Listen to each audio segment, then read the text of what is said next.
Welcome to the College Investor Audio Show, where we talk about the biggest issues impacting millennial money, from student loan debt to side hustles to building wealth. We will show you how to get out of debt so that you can build real wealth for the future. Hey there, welcome to the College Investor Audio Show. Today, a question you might be wondering about. How do I use my 529 plan account if my kid doesn't go to college? This is the show for you. Let's get right to it. So, first of all, a 529 plan is a tax-advantaged savings account designed for higher education expenses. You can put money into the account for a designated beneficiary, and the invested money can grow tax-free. As long as you use the money for qualified educational expenses, of course, you'll never pay taxes on the growth. However, if you withdraw the money from the account and then you don't use it for educational expenses, you'll have to pay a 10% penalty on the earnings and growth. That sounds like bad news for diligent savers who have children who skip college to join the military, the workforce, or even start a business.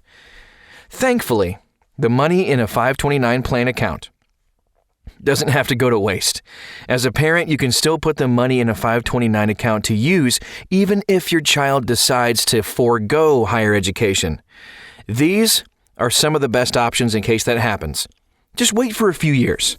Now, if you don't have immediate plans for the money in your child's 529 account, wait a little bit before taking any action. Your kid might still actually decide to go to college a few years down the line. It's traditional for students to enter college within a year or two of graduating from high school, but not everybody takes that path. Some students hope to gain work experience, maybe join the military or grow a business after high school. Focusing on non-school activities for a few years may lead a young person to see the value in higher education. If you keep the money in the account for your child, you can provide them with an amazing financial head start if they do decide to attend school a few years down the road. Help a sibling pay for school or eliminate school loan debt. Yes. If you have multiple children, extra money in a 529 is unlikely to be a problem. You can simply change the beneficiary and help another child pay for their higher education expenses. This is probably the most straightforward way to use the account if you have multiple children who are approaching college or graduate school.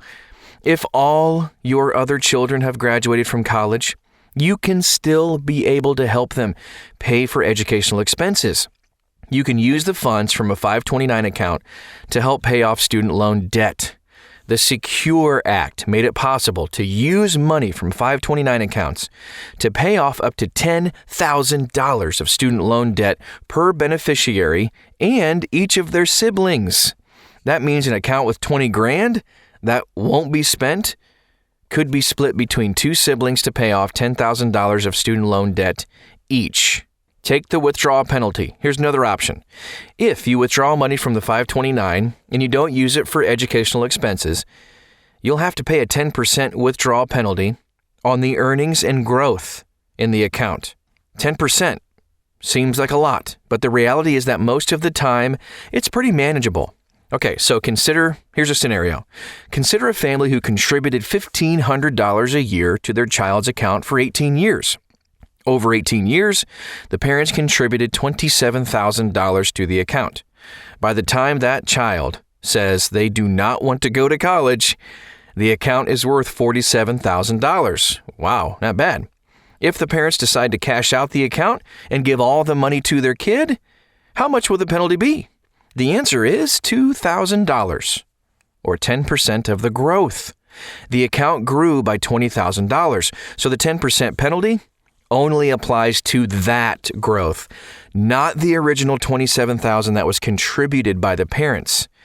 It is ideal to not forfeit any money in taxes, but the penalty doesn't really seem so bad when you understand that it only applies to the growth in the account and not the whole account.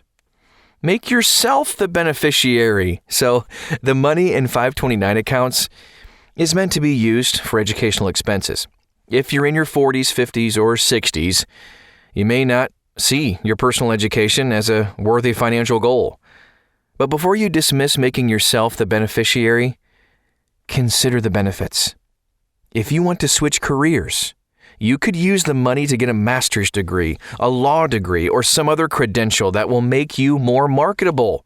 You can use the funds to take interesting classes from world-class professors, even if you aren't trying to earn a degree. Retirees could use the money to go back to school during retirement. Legally, the funds can cover the costs of their studies, plus basic living expenses. Consider some other options too. You can use the money for K through 12 education. If you've got children or grandchildren who are attending private school, the money in a 529 account could go to pay for their education too. Just switch the beneficiary to the person who will use the funds. Make another family member a beneficiary. The beneficiary of a 529 plan can be changed at any time. If your children can't use the funds, just consider transferring them to a niece or nephew, or maybe wait until you have grandchildren and make them the beneficiary.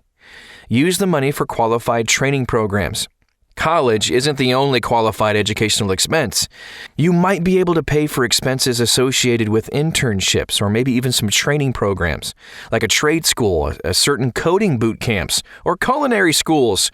Take a master class with Gordon Ramsay, for crying out loud. Check into the eligibility of these programs, though, before you pass the money on to some other beneficiary. Saving in a 529 account isn't a waste, even if your child doesn't go to school.